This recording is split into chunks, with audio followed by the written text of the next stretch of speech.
आज अपन समरूपता की कसौटी पढ़ेंगे, कक्षा 10वीं की गणित का अध्याय 7, है ना, अध्याय 6 समरूपता की कसौटी।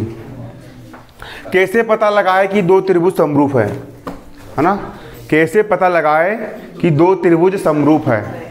समरूप आकृति क्या होती है मैंने बताया था आपको, है ना, कि जैसे कि ये बोर्ड है, अब इसी साइज का एक छोटा बोर्ड बना लूँ मैं तो समरूप होगा।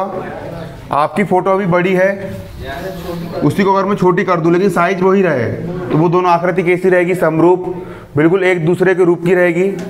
आप देखते हो एक बड़ा वाला हेलीकॉप्टर रहता है, उसी का छोटा सा मॉडल बनता है हेलीकॉप्टर का, तो वो दोनों आकृति कैसी होती है, समरूप, है ना, एक ही रूप की है ना, कैसी होती है, समरूप होती है। सबसे पहला होता है कोण कोण कोण समरूपता। क्या होता है, कोण कोण कोण समरूपता। पहला क्या होता है आपका, कोण कोण कोण समरूपता। देखो दो त्रिभुज है, ये हो गया आपका पहला त्रिभुज, ये हो गया आपका दूसरा त्रिभुज, ये पहला त्रिभुज और ये दूसरा त्रिभुज। अब पूछ रहा हूं अभी, यदि दो परिभाषा, यदि दो त्रिभुजों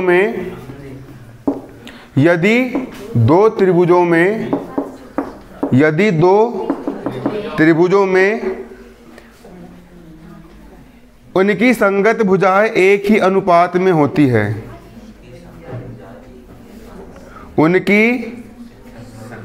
यदि दो त्रिभुजों में इनके संगत कोण, यदि दो त्रिभुजों में इनके संगत कोण बराबर हो। संगत कोण कैसे हो, ये वाला कोण अगर 50 का है तो इसका संगत कोण ये वाला हुआ, ये भी कितने का होना चाहिए, 50 का। संगत कोण बराबर है, ये कोण हो गया आपका 40 का, ये कोण मान के चलो आपका हो गया 80 का, तो ये कोण भी कितने का होना चाहिए, 80 का। संगत कोण बराबर हो गए। और ये कोण कितने का है आपका, 50 का, तो ये कोण भी कितने का होना चाहिए आपका, 50 का। संगत कोण बराबर है, इसका संगत कोण ये 50-50, इसका संगत कोण ये 80-80, इसका संगत कोण ये 50-50। संगत कोण बराबर है संगत कोण बराबर, और भुजाएं समानुपात में हो। समानुपात का मतलब अगर ये 6 की है ना, तो ये 3 की हो। ये कितने की है मान के चलो, 6 की, ये कितने की हो, 3 की, तो इसका अनुपात निकाल लो, 6/3 बराबर 3 कम 3 दूनी 6। अगर ये 8 की हो, ये कितने की हो, 4 की, 8/4 का अनुपात, 4 दूनी 8, अनुपात बराबर आ रहा है। अगर ये 10 की हो तो ये कितने की हो, 5 की, तो 5 दूनी 10। यदि किसी त्रिभुज के तीनों कोण, इसका ये वाला कोण, इसका ये वाला एंगल, इसका ये वाला एंगल, यदि कोण एंगल बराबर हो, है बराबर, और भुजाएं समानुपात में हो। भुजाएं कैसी हो, समानुपात में, ये बट्टे ये का अनुपात, इसका ये बट्टे ये बट्टे ये।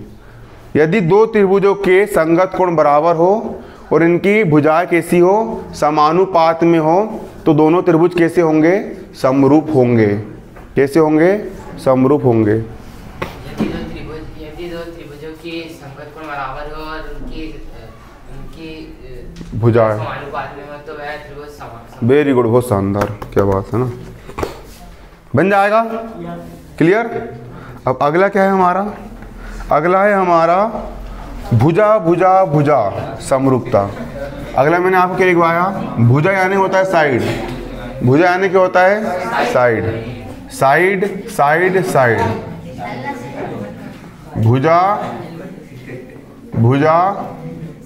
भुजा समरूपता। अगला क्या है आपका, भुजा समरूपता।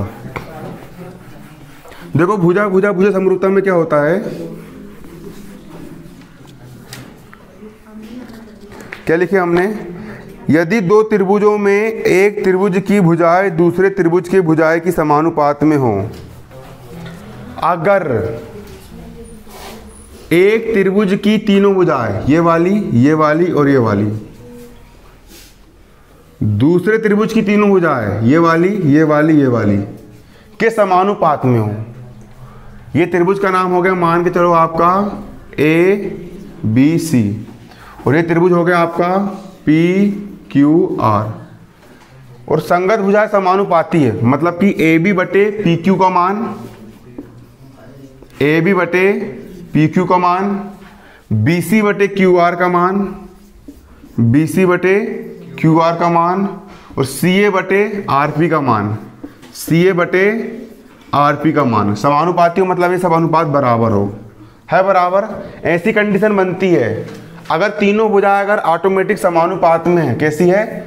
एक त्रिभुज की तीनों भुजा दूसरे त्रिभुज की तीनों भुजा के समानुपात में है, तो ऑटोमेटिक इस त्रिभुज के संगत कोण, इस त्रिभुज के तीनों कोण, इस त्रिभुज के तीनों कोण के ऑटोमेटिक बराबर हो जाएंगे, है ना। क्लियर?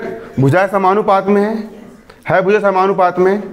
ये वाली भुजा बटे ये वाली भुजा बराबर, ये वाली भुजा बटे ये वाली भुजा बराबर, ये वाली भुजा बटे ये वाली भुजा बराबर है ना, है बराबर।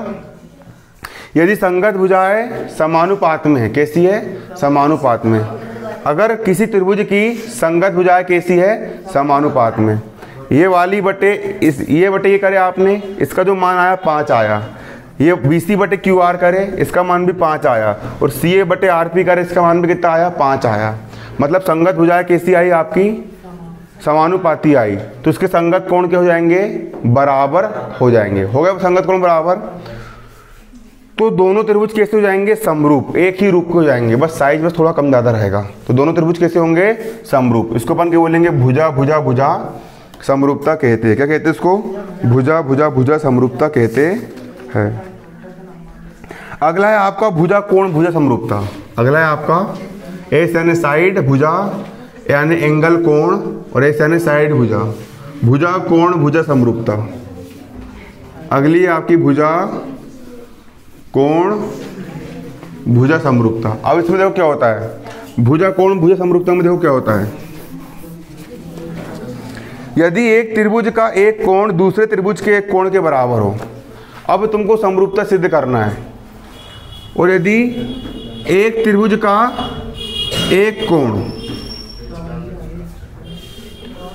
दूसरे त्रिभुज के एक कोण के बराबर हो, ये 60 का है तो ये भी कितने का हो? 60 का। यदि एक त्रिभुज का एक कोण दूसरे त्रिभुज के एक कोण के बराबर हो बराबर, तथा इन कोणों को अंतर्गत करने वाली भुजा समानुपात में हो।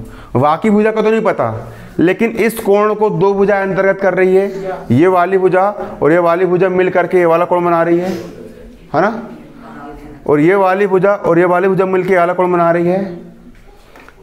एक त्रिभुज का ये वाला कोण क्या हो गया पीछे? क्यों बात क्यों कर रहे हो तुम? क्या समस्या है? एक त्रिभुज का ये वाला कोण और दूसरे त्रिभुज का ये वाला कोण, एक दोनों त्रिभुजों के एक एक कोण बराबर हो, और कोण बराबर होने के साथ साथ इस कोण को अंतर्गत करने वाली भुजा और इस कोण को अंतर्गत करने वाली भुजा समानुपात में हो। सिर्फ इतना बस दिया रहे कि कोण B और कोण Q संगत कोण बराबर है, सिर्फ एक एक कोण बराबर है, और इसको अंतर्गत करने वाली भुजा AB और बटे PQ, AB बटे PQ का अनुपात, और इस कोण को ढकने वाली भुजा BC बटे इस कोण को ढकने वाली भुजा QR, BC बटे QR के बराबर हो। कोण को अंतर्गत करने वाली दो भुजा है ना, कोण को अंतर्गत करने वाली दो भुजा है ना, और दोनों भुजा समानुपात में है, ये बटे ये बराबर ये बटे ये है, तो दोनों त्रिभुज समरूप होंगे।